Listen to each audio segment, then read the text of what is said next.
大家好，我係 Alex。今日講嘅係一本經典到不得了嘅書《Think and Grow Rich》，由 Napoleon Hill 寫嘅。你可能聽過佢係財富聖經，喺成功學界簡直係開山祖師級數。佢出咗接近90年，但依然喺 Amazon 成功勵志類型排入頭5位，評分高達4.7分，超過9萬人 review。而喺 Goodreads 都有超過35萬人 review 過，評分都有4.2分。你諗下，咁耐歷史都仲有咁多人推介，肯定唔係浪得虛名。我一開始都有啲懷疑，心諗思考就可以致富，係咪誇張咗啲？但係原來 Napoleon Hill 咧真係花咗25年時間咧，訪問超過500位當時最成功嘅人啦，包括Henry Ford、Thomas Edison、Andrew Carnegie、Rockefeller 等等，最後總結咗13個致富原則。佢自己都唔係出身富貴，而係靠實踐自己理論走出人生低谷。呢啲 point 我聽完真係即刻抄低做筆記。佢唔係教你炒股，而係教你點樣由內而外設定致富嘅腦波，由你個心態開始轉變。佢第一句就講 Riches begin with a state of mind， 聽落好似抽象，但書入邊講嘅係一步一步落地操作，點樣將願景變做現實。所以如果你而家想成為一個更有錢、更有方向嘅自己，或者喺事業同人生入邊有啲迷茫，呢本書係一個非常好嘅起點。Napoleon Hill 咧一開始講咗個關鍵故事，主角係當年鋼鐵界嘅霸主 Andrew Carnegie。當時咧 Hill 咧只係一個後生記者，有機會訪問 Carnegie。Carnegie 冇直接話佢點樣賺錢，反而同佢講：如果你可以整理出一套成功人士嘅致富方法，然後教俾其他人，你唔單止會幫到人，仲會成為最富有嗰個人。結果 Hill 真係花咗25年時間訪問咗500個頂尖人物，發現一個共通點：每一個成功人士都有個特質，信念、目標感同行動力3樣齊晒，成功冇得走雞。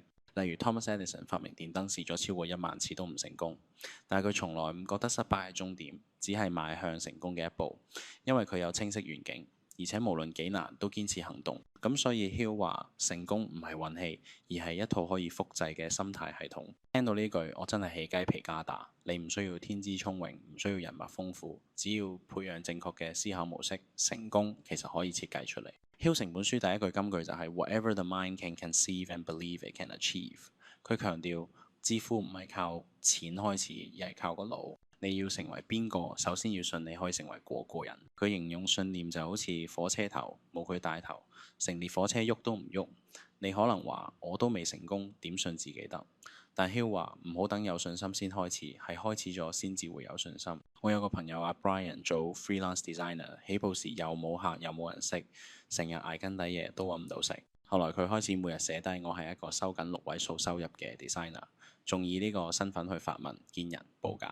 3個月後，佢真係接到個6位數 project， 自己都呆咗。佢話呢：「我根本未成功，但我先用成功者嘅身份去行事。」你可以而家開始問自己，我想成為邊個，然後以已經成為嗰個人嘅方式去行事。想成為一個有紀律、有錢、有自由嘅人，咁你今日做緊嘅事係咪符合嗰個人？Hill 即係喺書入邊提到 desire 就可望話你唔可以話我想多啲錢。咁籠統，你要寫得好具體。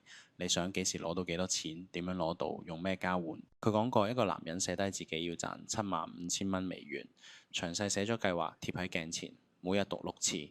幾個月之後真係做到，唔係魔術，而係有目標、有熱情、有行動。寫願景就好似開導航，唔可以話去東邊，你要打得清清楚楚地址，導航先知點帶你去。我試過有段時間收入好唔穩定，夜晚瞓唔着。之後我用咗 Hill 方法，每朝寫低我會每個月穩定揾到5萬蚊，仲寫埋靠邊啲技能揾邊啲客源。慢慢我唔再亂撞，而係專注揾啱自己嘅 project， 收入真係穩定落嚟。你可以試下揾張紙寫低，我諗幾年內達到幾多收入，靠咩價值去賺，我願意付出啲咩，然後每日至少讀2次，寫低嗰刻就係你對自己嘅承諾。行動力係 Hill 形容為火箭引擎。你腦入邊 set 好目標，只係開始。如果你唔每日行動，就好似火箭冇燃料，永遠飛唔出地球。Hill 提過一個故事叫 Three Feet from Gold， 有個礦工揾金揾唔到，放棄埋咗塊地。接手嘅人揾專家再測量，結果再掘3尺就出金礦。原來成功就係差一步。我朋友阿 Ken 創業3次都蝕錢，第4次轉做線上課程，終於成功，仲變成佢最大收入來源。佢話如果我第3次就放棄，今日應該仲喺返朝九晚五。你可以試下寫一張每日一小步清單，每日做一樣接近目標嘅事，打個電話、寫篇文、聯絡個客戶，每日一小步。半年後你會見到自己走咗幾遠。睇完 Think and Grow Rich，我唔係即刻變百萬富翁，但我開始明白致富係一種心態工程。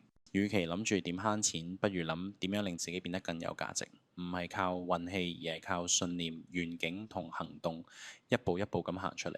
我依家每日寫低自己願景，堅持以理想中自己嘅方式去生活，結果唔止財務改善，連自信、關係、健康都變得清晰咗。都係嗰句，聽完萬卷書，務必踏出第一步，你嘅人生先會改變。